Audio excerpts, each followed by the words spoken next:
वक्तुमर्हस्य शेषेण दिव्या ह्यात्मविभूतयः याभिर्विभूतिभिर्लोकांस इमांस्त्वं व्याप्य तिष्ठसि। कह रहा है कि त्वम ही दिव्या आत्मविभूतयः, आप ही अपने दिव्य जो विभूतियां हैं, जो भी आपकी विभूतियां ऐश्वर्य हैं, अशेषेण वक्तुमर्हसि, संपूर्ण रूप से, यानी कि जो भी आपकी विभूतियां हैं संपूर्ण रूप से कहने में आप ही समर्थ हैं। आपके अतिरिक्त और कोई, क्योंकि देवता न जान पाए, दानव न जान पाए, बड़े बड़े ऋषियों ने आपको जानने का प्रयत्न किया लेकिन वो भी था नहीं लगा पाए। तो ऐसे आपको कौन जान सकता है, लेकिन आप अपने को स्वयं जानते हैं, इसलिए आपकी जितनी भी विभूतियां हैं अपने विभूतियों को आप स्वयं जानते हैं और कहने में भी आप समर्थ हैं। दूसरा कोई कहने में भी समर्थ नहीं है। आपकी उन विभूतियों को, आप उनके ऐश्वर्य को, आपकी माया शक्ति को जानने में और कहने में कोई समर्थ नहीं है। आप कह सकते हैं। वो कौन सी विभूतियां?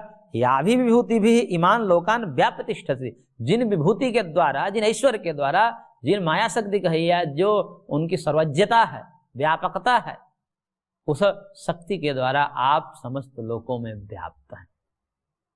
क्योंकि यहां तो अभी आप मूर्त रूप में हैं, यहां तो हमारे सामने है, लेकिन आप तो विभु हैं। आदिदेवम अजम विभुम, अभी कह दिया।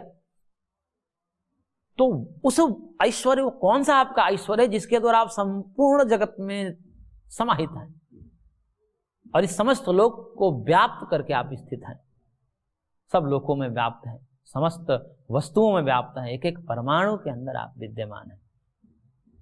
उस विभूतियों को आप कहने में आप स्वयं समर्थ है और कोई समर्थ नहीं है। इसलिए क्या करो, कृपा करके गुहार लगा रहा है भगवान से और कह रहा है कि कथम विद्यामहं योगी स्वाम सदा परिचिन्तयन् केषु केषु च भावेषु चिंतोसि भगवन् मया। कह रहा है कि हे भगवान, हे योगेश्वर, अहम कथम सदा परिचिन्तयन् त्वाम विद्याम, ऐसी युक्ति बता दीजिए कि आपको मैं कैसे निरंतर चिंतन कर दूं, किस किस रूपों में चिंतन करूं, किस किस भाव में चिंतन करूं। क्योंकि हम तो एक सामान्य मनुष्य हैं, तो सामान्य मनुष्य हैं, हमें लोक में रहना पड़ेगा। तो उस लोक में रहते हुए भी हम आपके भाव से उतप्रोत हों, आपके चिंतन करते रहें। तो किस प्रकार के चिंतन करने से, वह कैसे कैसे, कथम सदा परिचिंतन करके, किस तरह से आपकी चिंतन सदा बनी रहे और चिंतन करता हुआ त्वाम विद्या, मैं आपको जानूं, आपको समझूं कि आपका चिंतन छूटे नहीं। वो किस विधि के द्वारा आपका सदा चिंतन होता रहो। और केशु केशु च भावेषु मया चिंतयसि, किस किस भाव में मैं आपकी चिंता कर सकता हूँ, चिंतन कर सकता हूँ, वो भी उपाय बता दीजिए हमको। मेरे को सदा आपका चिंतन करना है, क्योंकि आपने बता दिया है कि सदा चिंतन करे। और तस्मात् सर्वेषु कालेषु माम अनुस्मरन् युध्यते, इस स्मरण भगवान का सदा होना चाहिए। तो आपको बताना पड़ेगा, कृपया करके बताइए कि किन किन भावों से आपका स्मरण करूं, आप कहाँ कहाँ हैं, किन किन रूपों में हैं, कैसे कैसे आपको मैं स्मरण करूं। तो यह प्रश्न बहुत गंभीर प्रश्न है और अच्छा प्रश्न है। केशु केशु च भावेषु चिंत्योसि भगवन् मया। और अंतिम बार कह रहा है, विस्तरेणात्मनो योगम विभूतिम च जनार्दन भूयः कथय तृप्तिर्हि शिन्वतो नास्ति मे मृतम। कह रहा है कि हे जनार्दन, आत्मनः योगम च विभूतिम भूयः विस्तरेण कथय। कह रहे कि आपके अपना ऐश्वर्य, आपका अपना विभूतियां, आपका ये योगज सामर्थ्य है, इसको विस्तार से कहिए। उत्सुकता बढ़ रही है ना उसके अंदर, जितने जितने भगवान समझा रहे हैं और उत्सुकता बढ़ रही है। और कह रहा है कि इसको और भी विस्तरेण कथया। क्यों कथया? क्योंकि अमृतम शिन्वतः में तृप्ति नास्ति। इस अमृत वचन को सुनकर के मेरे कर्णों को तृप्ति नहीं हो रही, ऐसा लग रहा है कि और बताइए और बताइए और बताइए। ये भक्त के लक्षण यही होता है कि भगवान का भजन सुनकर, भगवान की कथा सुनकर, सत्संग सुनकर जो अघाए नहीं, जो तृप्त नहीं होता है, जब भूख और बढ़ती जाए, सत्संग की भूख और बढ़ती जाए, भगवान की चर्चाओं की भूख और बढ़ती जाए, तब समझना चाहिए कि अब भक्ति स्थिर हो रही है। जो तृप्त हो गया बोला कि वो भक्ति में भी प्रवेश नहीं पाया। अध्यात्म से कोई तृप्त हो जाए, भगवान के भजन से कोई तृप्त हो जाए, भगवान के नाम जप, मंत्र जप, ध्यान आदि से तृप्त हो जाए, बोले कब हो गया, जब करना था कर लिया, अब कितना करें। भगवान का भजन कर लिया, कीर्तन कर लिया, अब कितना करें, अब उब गया मैं। इस प्रकार के जो उबन वाले हैं उनके अंदर भी भक्ति नहीं आई है। जब व्यक्ति उबे ना और अच्छा लगे, 1 घंटा मान लीजिए कीर्तन करे और बढ़ती जाए भूख, नहीं अभी तो आना रस शुरू हुआ है। तो इस प्रकार से ऐसे अमृत वचन को सुनने से जिसकी तृप्ति न हो वह वास्तव में भक्त है। इसलिए अर्जुन, क्योंकि भक्त है अर्जुन, और कह रहा है कि मेरे को ऐसे अमृत वचन सुनने से तृप्ति नहीं हो रही, इसलिए विस्तार से कहिए, थोड़ा और विस्तार करिए, और विस्तार करिए। तो भूयः कथय तृप्तिर्हि शृण्वतो नास्ति मे अमृतम, ऐसे अमृत वचन सुन करके मेरी तृप्ति नहीं हो रही है।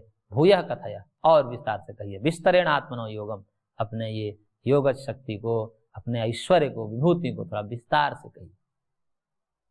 तब भगवान कह रहे हैं, श्री भगवान वाच हन्तते कथयिष्यामि दिव्या हि आत्मविभूतयः प्रधान्यतः कुरु श्रेष्ठ नास्ति अंतो विस्तरस्य मे।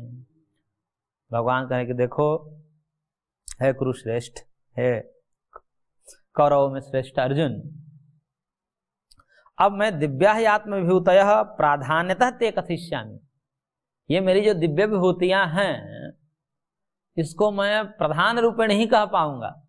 प्रधान रूपेण का मतलब मुख्य मुख्य अंश मैं कह पाऊंगा, क्योंकि ऐसे तो मैं वर्षों भर और हजारों वर्ष तक ऐसा व्याख्यान करूं तो पूरा होने वाला है नहीं, और उसे तुम्हारे काम की भी नहीं, क्योंकि अनंत है, मेरा विस्तार अनंत है। तो उस अनंत विस्तार को, अनंत शक्ति को कहने के लिए अनंत समय लगेगा, उसमें भी पूरा नहीं हो सकता। तो इसलिए मैं तुम्हारे इस गुहार से, तुम्हारे इस प्रेम से मैं द्रवित हूं, इसलिए प्रधान्यतः कथयिष्यामि, प्रधान रूपेण ही कहूंगा, मुख्य मुख्य रूप से कहूंगा, क्योंकि मेरा अनंत स्वरूप है, मेरी अनंत विभूतियां हैं, अनंत सामर्थ्य, उसको कहाँ तक कहा जा सकता है, मैं स्वयं नहीं कह सकता।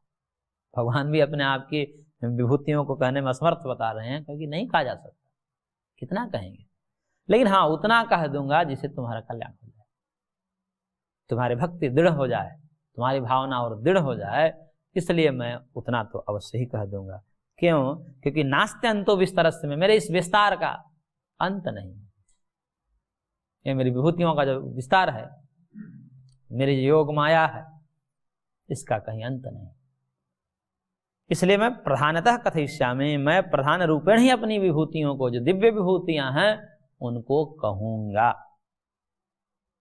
और कह रहे हैं भगवान, अहम आत्मा गुडाकेश सर्वभूतास स्थितः अहमादिश्य मध्यम च भूतानामंत एव च।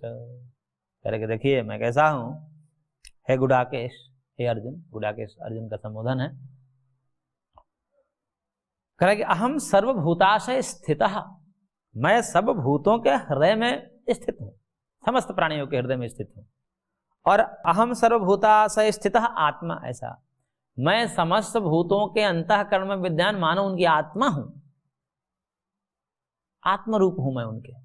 जैसे अभी हम अपने आप को ये मानते हैं कि मैं, मेरी आत्मा, मैं हूं, मैं के रूप में अपने को अनुभव करते हैं। आत्मा का जो है समान रूप से कथन जब न्याय और वैशेषिक में समझाया जाता है कि आत्मा की पहचान हम कैसे जाने आत्मा को, तो उन्होंने कहते हैं कि जो मैं कह रहा है यही आत्मा है। आत्मा तो सबको प्रत्यक्ष है। कैसे? अहमिति के रूप में मैं हूं, इसमें किसी को संशय है? मैं हूं अथवा नहीं हूं ऐसा किसी को संशय नहीं है, या मैं नहीं हूं शायद ऐसा किसी को नहीं है। मैं हूं के रूप में सबकी आत्मा प्रत्यक्ष है और अपने को अनुभव करते हैं। तो ये जो मैं रूप है आत्म रूप है, और जैसे हम अपने आप को आत्मरूप अभी समझ रहे हैं मैं हूं के रूप में, ऐसे ही साधक योगी उसको आत्मा रूप में अनुभव करता है। उस समय वो अहम ब्रह्मास्मि के रूप में अनुभव करता है। जब अनुभूति होती है तो उस समय ये नहीं लगता कि मैं उनसे भिन्न हूं, मैं वही हूं।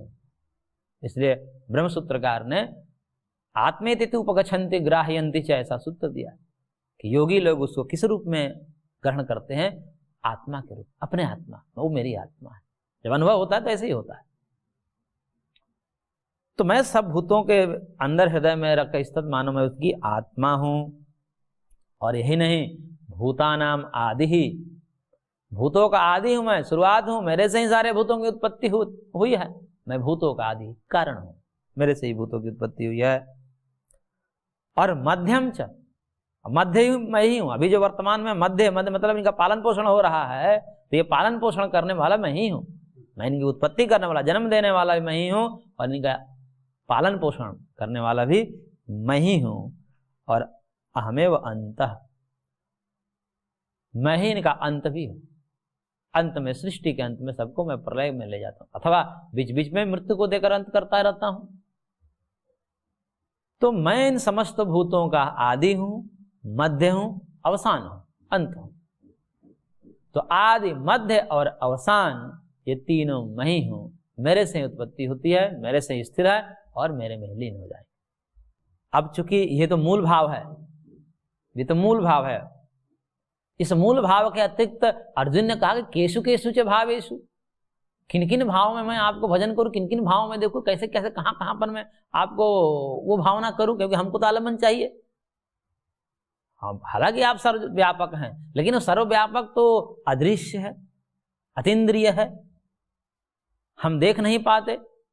ज्ञान चक्षु से भले ही वो, जब ज्ञान होवे तो ज्ञान चक्षु से उसको हम देख सकते हैं, परंतु प्रायः जब व्यवहार में रहते हैं तो वह सर्वव्यापक अतीन्द्रिय तत्व नहीं समझ में आता। तो हमको कोई ऐसा बताइए जिससे हमारा भाव और दृढ़ होता चला जाए।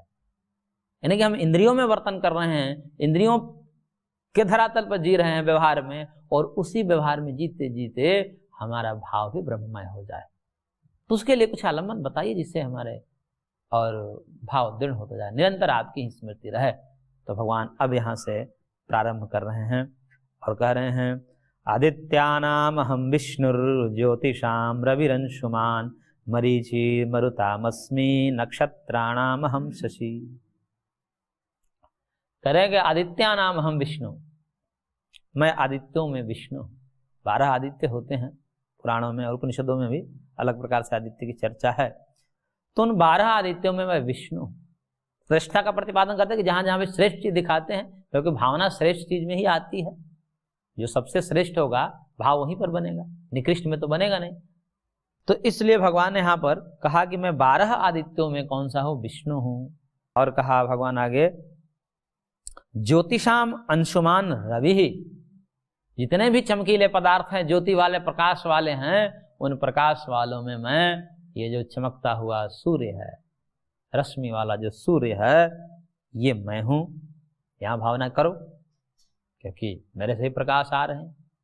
कहा है उपनिषदों में, भयाद अग्निस्तपति भयाद तपति सूर्य भयाद इंद्रश्च वायुश्च मृत्युर्धावति पंचमा। मेरे ही भय से ही हैं सब हैं भयभीत। भयाद अग्निस्तपति, मेरे भय से अग्नि तप रही है, जला रही है। भयाद तपति सूर्य, मेरे भय से सूर्य तप रहा है। भयाद इंद्रश्च वायुश्च, मेरे भय से ये इंद्र बरसात कर रहे हैं, मेरे भय से वायु बह रहा है। मेरे भय से मृत्युर्धावति पंचमा, मृत्यु से सब डरते हैं, लेकिन मृत्यु मेरे से डरती है। कल किसको लेना है, आज किसको लेना है, दौड़ रही है सबको मारने के लिए। मृत्यु क्या करती है, आज इसको मृत्यु देना, कल इसको। एक एक सेकंड में कितने लोगों की मृत्यु कितने जीवों को देनी है, दौड़ रही है। उसका भी चैन नहीं है। यमराज को कहते हैं चैन नहीं है। वो ऐसे पोस्ट हैं वहां पर आलस से क्या कोई गुजारा ही नहीं है। एक क्षण आलस से करेंगे मामला गड़बड़ा जाएगा। एक एक सेकंड में कितने हजारों लाखों जीवों को लेना है, फुर्सत नहीं है मृत्यु को। तो मृत्युर्धावति पंचमा, मृत्यु से सब डरते हैं और मृत्यु भी जिससे डरता है। इसलिए कहा जाता है कि जाके डर भय कहूं भय होई, जिसके भय से भय को भी भय लगता है, वैसे परमात्मा है। तो कह रहे हैं कि इन रूपों में देखो मैं ही तो हूं, इन रूपों में मैं ही हूं। मैं प्रकाशमानों में सूर्य हूं। 49 मरुत गणों में मैं शशि हूं, मरीचि हूं। 49 मरुदगणों की चर्चा आती है शास्त्रों में, उनमें मैं क्या हूं? मरीचि हूं। नक्षत्राणाम अहम शशि, नक्षत्रों में मैं चंद्रमा हूं, शशि हूं। और आगे कह रहे हैं, वेदानाम साम वेदोस्मि, देवानामस्मि वासवः, इंद्रियाणाम मनश्चास्मि, भूतानामस्मि चेतना। करेंगे वेदों में मैं सामवेद हूं। गीति परक होने से सामवेद को कहा है, क्योंकि सामवेद गायन परक है और गीत सबको अच्छा लगता है। गाया जाए तो गान सबको अच्छा लगता है। ऐसे वही बात बोली जाए और गीत रूप में बोली जाए तो गीत अच्छा लगता है। इसलिए गीत होने का, क्योंकि गीता है, भगवान ने गीता गाई है, ऐसा करके गीता गाई है भगवान ने, कहा है ऐसा नहीं, गाया है। तो वेदानाम साम वेदोस्मि, वेदों में मैं साम वेद हूं। हालांकि पिछले बात कहते कि मैं चारों वेद में ही हूं, ऋग साम यजुरेव च, लेकिन यहाँ पर विशेषता इसे दिखा रहे हैं क्योंकि भक्ति में क्या होता है? भक्ति में गाया जाता है और सामवेद गान परक है। इसलिए भक्तों के लिए मानो मैं सामवेद हूं। सामवेद के स्वर मधुर लगते हैं, कारण प्रिय लगते हैं, सुनने में अच्छे लगते हैं। तो ऐसे अच्छाइयाँ दिखाने भगवान की, वेदों में मैं सामवेद। इसका मतलब ये नहीं समझना चाहिए कि ये सब भगवान करे, बाकी चीज नहीं है, ऐसा नहीं है। एक भाव दिलाने के लिए कि इन रूपों में देखोगे, जगत में जब तुम्हारी दृष्टि जाएगी तो जगत में तो बहुत प्रकार की चीजें और भी देखने को मिलेंगी, निकृष्ट चीजें भी देखने को मिलेगी, उत्कृष्ट चीजों को भी देखने को मिलेगी। तो उसमें से जो उत्कृष्ट है उसको मैं तुम्हें दिखा रहा हूं ताकि तुम्हारा भाव बने, क्योंकि तुमने कहा था केशु केशु च भावेषु चिंतोषि भगवान मया, मैं किन किन भावों में आपकी भावना को, किन किन रूपों में आपकी भावना करूं, तो इन रूपों में करो, भावना बनाओ। एक एक को पकड़ करके उपासना की जा सकती है, इसमें से एक एक को, या जहां भी देखो मेरे को याद करो, स्मरण करो मैं ही हूं। तो इसलिए इसका मतलब कि यही है भगवान, बाकी नहीं है। भगवान तो क्योंकि सबका देखिए, सब भूतों का आदि हूं मैं, सब तो मेरे से ही उत्पन्न होते हैं, लेकिन भाव बनाना है तो भाव उत्कृष्ट में ही बनता है। ये चर्चा वेदांत में विस्तार से आती है कि भगवान के तो बहुत सारे गुण हैं, भगवान के क्रूर रूप भी हैं, कुछ ऐसा भयानक डरावने स्वरूप भी है, आगे दिखाएंगे। डरावने स्वरूप जिसको देखकर व्यक्ति कांप जाए, ऐसे स्वरूप भी है भगवान के। तो कह रहे कि कैसे करे उपासना? उपासना में यदि उन स्वरूपों को देगा तो साधक ही डर जाएगा, भक्त ही डर जाएगा। ऐसे ऐसे वेदों में कहा गया है कि वो फोड़ देगा, वो चमड़ी उतार देगा, वो तोड़ फोड़ कर देगा। ऐसे पापियों के लिए वचन है, वो उल्टा लटकाकर जला देगा, चमड़ी उतार देगा। ऐसे ऐसे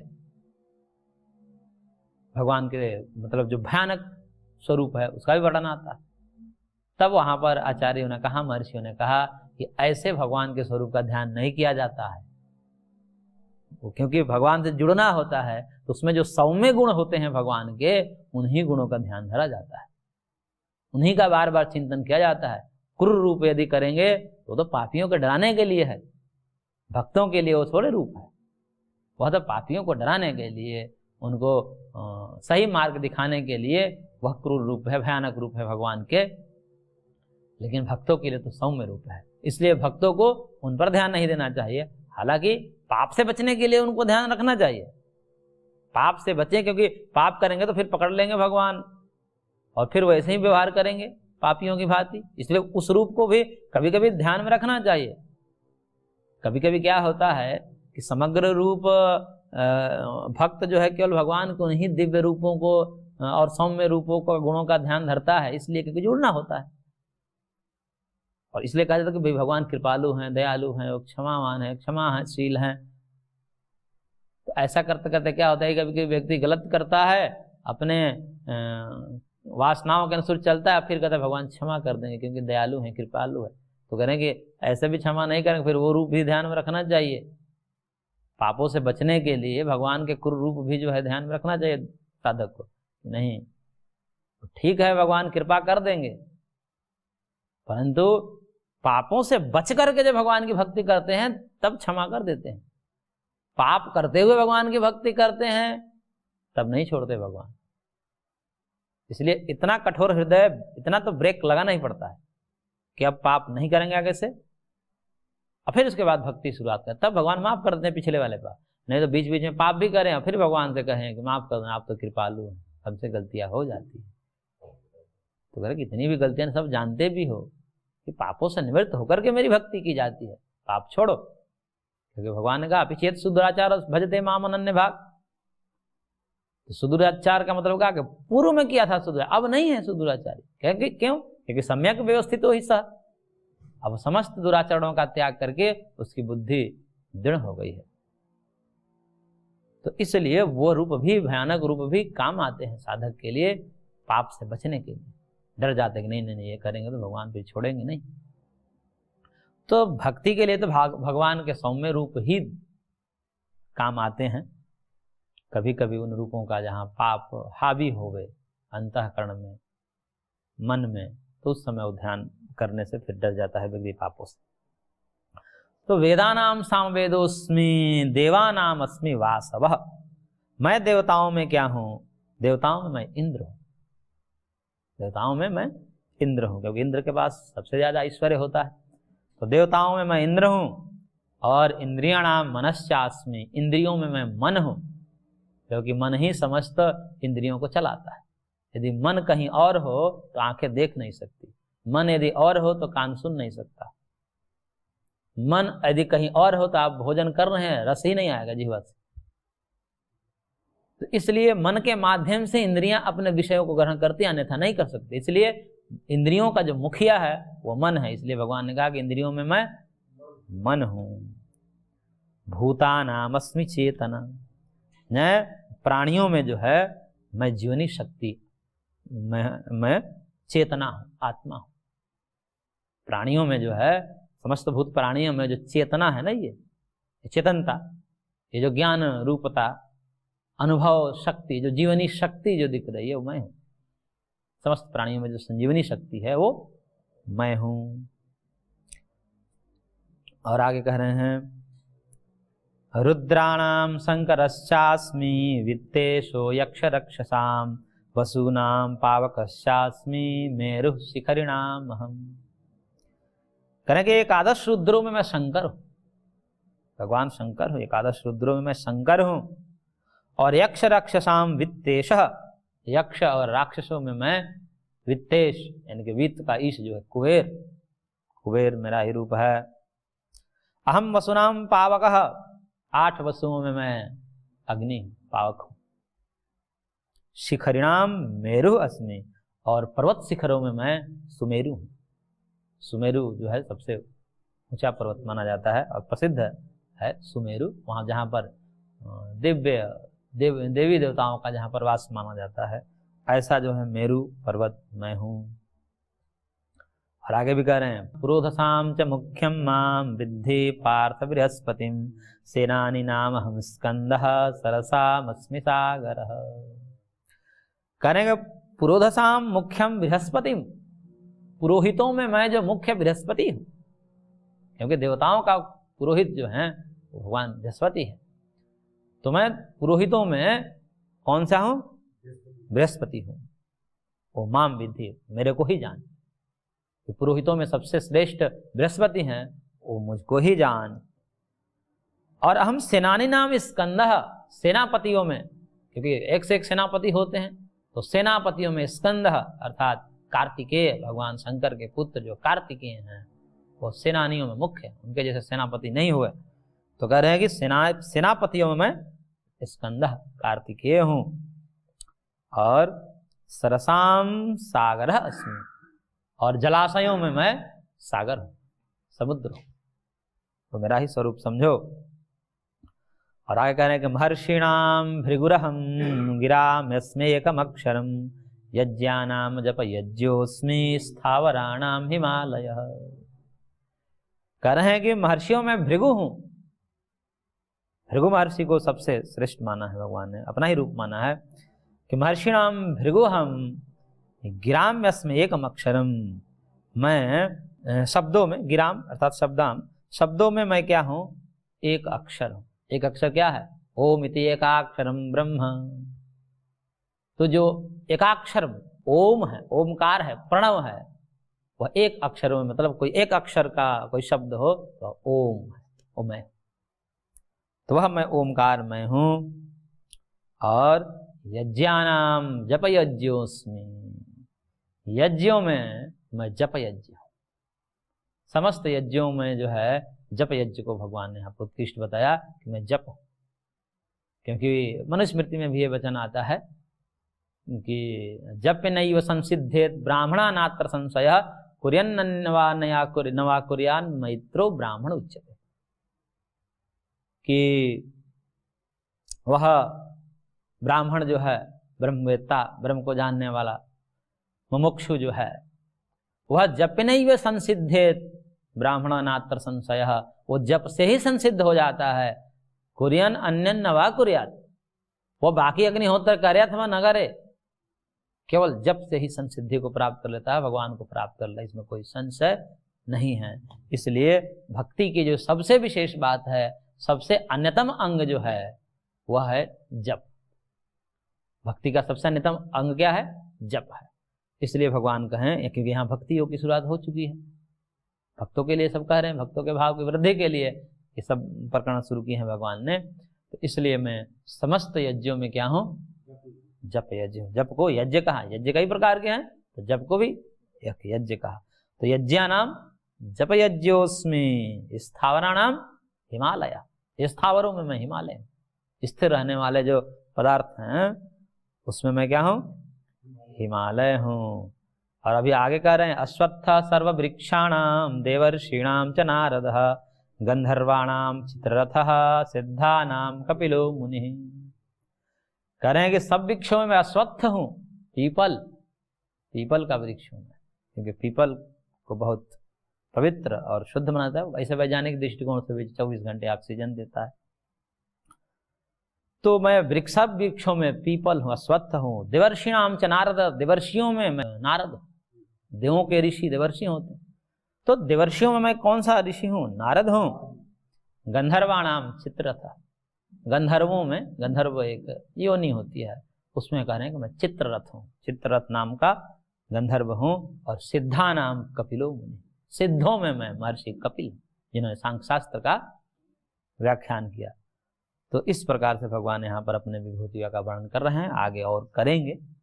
मुख्य रूप से जो विभूतियों का वर्णन, श्रेष्ठता का प्रतिपादन करते हुए इसको आगे और जारी रखेंगे। आज की कक्षा को हम यहीं पर विराम देते हैं, शेष अगले अंक में।